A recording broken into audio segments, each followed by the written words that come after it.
আসসালামু আলাইকুম। আপনাদের সবার জন্য একটা দাদা, পারলে সবাই কমেন্টে বলবেন একটা হিসাবের দাদা কি হয়।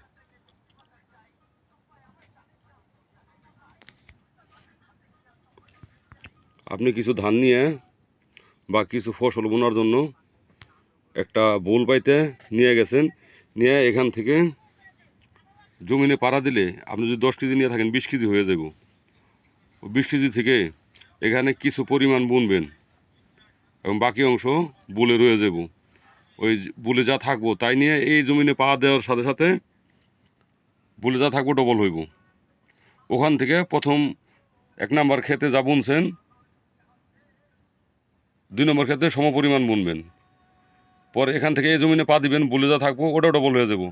এখানে পুরা বুলের যা থাকবো সব বুনবেন, বের হয়ে যাবেন, একটাও থাকবো না। কত কেজি ধান নিতে হবে বা কত কেজি ফসল নিতে হবে এবং প্রথমটায় কত কেজি বুনতে হবে, প্রত্যেকটা সমানভাবে বুনতে হবে। পারলে কমেন্টে অবশ্যই জানাবেন। ভালো থাকবেন সবাই।